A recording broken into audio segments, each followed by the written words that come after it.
నమస్కారం అండి. ఈరోజు స్పెషల్ ఏంటో తెలుసు కదా, ఫ్రెండ్షిప్ డే. సో అందరికీ హ్యాపీ ఫ్రెండ్షిప్ డే అండి. ఇవాళ సండే కదా, సో ప్రతి ఒక్కరి ఇంట్లో 90% మాక్సిమం నాన్ వెజ్ ఉంటుంది. సో మా ఇంట్లో పిల్లలకి కొంచెం ఫీవర్ గా ఉందండి, అందుకని చికెన్ ఫిష్ ఏం తెప్పించుకుంటా కైమా తెప్పించాను. దాంతో ఈజీగా టేస్టీగా 2 రకాలుగా ఎలా వండుకోవచ్చో మన వీడియోలో ఇవాళ చూపించేస్తాను. దానికంటే ముందు ఒక చిన్న రిక్వెస్ట్ అండి, మన ఛానల్ ని ఫస్ట్ టైం చూసినట్లయితే కనుక ఛానల్ ని సబ్స్క్రైబ్ చేసుకోండి. అలాగే స్కిప్ చేయకుండా వీడియో మొత్తం చూడండి. నచ్చితే కనుక లైక్ చేయండి, అలాగే కామెంట్ చేయండి. ప్లీజ్ సపోర్ట్ మీ. అయితే ఇంకా వీడియోలోకి వెళ్ళిపోతాం, వచ్చేసేయండి. ముందుగా తెచ్చుకున్న కైమాని నీట్గా 2-3 సార్లు పసుపు వేసుకొని నీట్గా కడిగి పెట్టేసుకోండి. పసుపు వేసి కడగడం వల్ల నీచు వాసన రాకుండా ఉంటుందండి. తర్వాత స్టవ్ వెలిగించుకొని అడుగు మందంగా ఉన్న ఒక ప్యాన్ పెట్టుకొని అందులోని మనకి టేస్ట్కి సరిపడగా అదే కారానికి సరిపడగా ఎండుమిర్చిని, అలాగే ఒక 1/2 టేబుల్ స్పూన్ మిరియాలు, ఒక 1/2 టేబుల్ స్పూన్ మెంతులు, అలాగే ఒక ఫుల్ టేబుల్ స్పూన్ జీలకర్ర, ఫుల్ టేబుల్ స్పూన్ ధనియాలు, వీటన్నిటిని చక్కగా ఆయిల్ వేయకుండానే డీప్ ఫ్రై చేసుకోండి. ఇలా సిమ్లో పెట్టి డీప్ ఫ్రై చేసుకోండి, లేకపోతే మాడిపోతాయి. అలాగే ఇవి డీప్ ఫ్రై చేసుకున్న తర్వాత వాటిని చల్లారబెట్టి మిక్సీలో పౌడర్ చేసుకోండి. ఆ తర్వాత ప్యాన్ పెట్టి మళ్ళీ కొద్దిగా ఆయిల్ వేసుకొని అందులో వెల్లుల్లి రెమ్మల్ని ఇలా డీప్ ఫ్రై చేయండి ఆయిల్లోనే.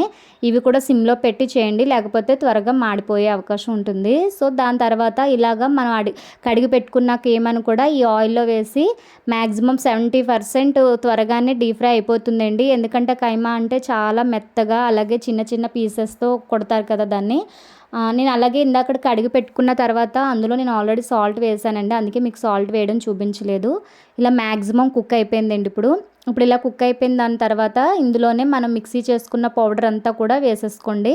వేసుకొని సిమ్లోనే ఒక 5 to 10 మినిట్స్ వరకు అలాగా ఆయిల్లోనే వాటన్నిటిని కూడా మగ్గబెట్టండి. ఎందుకంటే టేస్ట్ బాగుంటుంది. వెంటనే వాటర్ అనేది యాడ్ చేయకూడదు. శుభ్రంగా ఈ పౌడర్ అంతా కూడా దానికి అంటి పెట్టుకునేలాగా ఉండాలి. దీన్ని మా అత్తయ్య గారు నా కోసం అయితే నువ్వుల నూనెతో చేసేవారండి బాలింత్రాలప్పుడు. చాలా అంటే చాలా చాలా టేస్టీగా ఉండేది. ఇది అత్తయ్య గారి దగ్గర నేర్చుకున్నాను ఈ రెసిపీ. చాలా టేస్టీగా ఈజీగా అయిపోతుంది, బాగుంటుంది. తర్వాత ఇలా మగ్గిపోయిన తర్వాత కొద్దిగా వాటర్ వేసుకొని మిక్సీలో తిప్పేసి ఇలా వేసేయండి. వేసిన తర్వాత ఇది కూడా సిమ్లో పెట్టి అలాగా దగ్గరగా కుక్ అయిపోయేలా చూసుకోండి. అంతేనండి. లాస్ట్లో ఒక టేబుల్ స్పూన్ నేనైతే నెయ్యి వేస్తున్నాను. మీరు నెయ్యి ఆప్షనల్ అండి, ఇష్టం లేకపోతే అవసరం లేదు.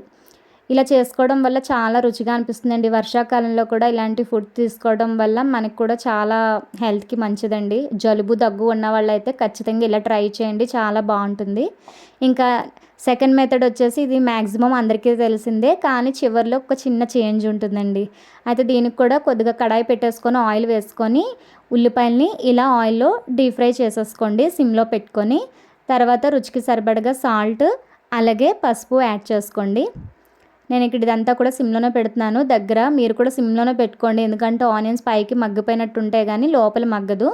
తర్వాత నేను మిక్సీ జార్లోకి ఒక టొమాటో, ధనియాలు, జీలకర్ర, అల్లం, వెల్లుల్లిపాయ ఇవన్నీ కూడా తీసుకొని పేస్ట్ చేసేసుకున్నానండి.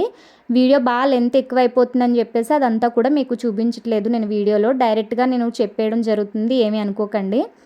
అండ్ అలాగే ఇవి సిమ్లో పెట్టి శుభ్రంగా మగ్గనివ్వండి ఆయిల్లోనే. మీరు ఆయిల్ ఎక్కువ కావాలంటే వేసుకోవచ్చు, మీరు తినేదాన్ని బట్టండి. ఇక్కడ ఓన్లీ తయారు చేసే విధానం మాత్రమే చూపిస్తున్నాను. మిగతా మెటీరియల్స్ అన్నీ కూడా మీరు తినేదాన్ని బట్టి క్వాంటిటీలో అడ్జస్ట్ చేసుకోవచ్చు. ఇవి శుభ్రంగా నాకైతే మగ్గిపోయిందండి. పచ్చివాసన అంతా పోయే వరకు ఇలా సిమ్లో మగ్గబెట్టేశాను. ఆ తర్వాత మిగిలిన కీమాని ఇందులో వేసేసుకుంటున్నాను. ఇక్కడ లివర్, అలాగే బోన్స్ ఇవన్నీ ఉన్నాయి కదా, వాటన్నిటిని ఆ ధనియాల పౌడర్ రెసిపీలో బాగోదని చెప్పి ఇందులో వేసుకున్నానండి. వేసుకొని శుభ్రంగా ఈ మసాలా అంతా కూడా ఈ కీమాకి పట్టేలా సిమ్లో పెట్టి నీట్గా దగ్గరే ఉండి కలుపుకుంటున్నానండి. మీరు కూడా ఎప్పటిలాగే కాకుండా ఇలా కొత్తగా డిఫరెంట్గా ట్రై చేయండి, బాగుంటుంది. కారం కూడా మీరు తినేదాన్ని బట్టి అడ్జస్ట్ చేసుకోండి. నేనైతే కొంచెం కారం తక్కువ వేస్తాను.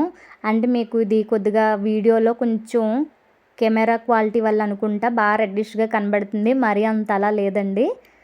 ఇలా చక్కగా సిమ్లోనే పెట్టి శుభ్రంగా మగ్గబెట్టేసుకోండి. అది కొంచెం దగ్గరగా అయిన తర్వాత కొద్దిగా వాటర్ యాడ్ చేసుకోండి. వాటర్లో కూడా శుభ్రంగా ఇది కుక్ అయితే కొంచెం లోపల ఉన్న మసాలా అంతా కూడా ఈ మటన్ కీమాకి శుభ్రంగా పడుతుంది, టేస్టీగా ఉంటుందండి. లాస్ట్లోని ఇదేనండి చిన్న చేంజ్ అన్నాను కదా, ఒక ఎగ్ని బైక్ చేసి ఇలాగా దాంట్లో వేసుకోండి. టేస్ట్ అయితే చాలా అంటే చాలా బాగుంటుందండి. మీరు కూడా ట్రై చేయండి. ట్రై చేసిన తర్వాత నాకు మీరే కామెంట్ చేసి పెడతారు బాగుందని. ఇలాగా చివర్లో కొత్తిమీర కూడా వేసుకొని శుభ్రంగా కలిపి ఒక 5 నిమిషాలు సిమ్లో ఉంచి స్టవ్ ఆఫ్ చేసుకోండి.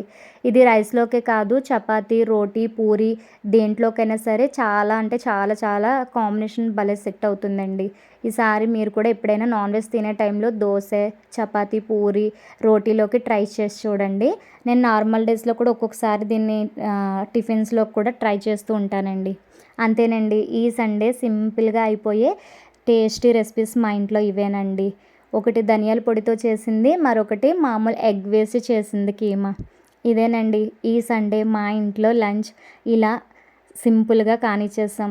మరి మీ ఇంట్లో ఏమేమి స్పెషల్ చేశారో నాకైతే కామెంట్ చేసి పెట్టండి. అలాగే ఫ్రెండ్షిప్ డేకి మీరు ఎవరి ఫ్రెండ్స్ని కలిసారో కూడా నాకు కామెంట్ చేసి చెప్పండి. వీడియోని మీ అందరికీ నచ్చుతుందని అనుకుంటున్నాను. నచ్చితే కనుక ఒక లైక్ చేయండి, కామెంట్ చేయండి. అలాగే ఒకవేళ సబ్స్క్రైబ్ చేసుకోవడం మర్చిపోతే సబ్స్క్రైబ్ చేసుకోండి. మళ్ళీ నెక్స్ట్ వీడియోతో మీ ముందు ఉంటాను. నమస్తే.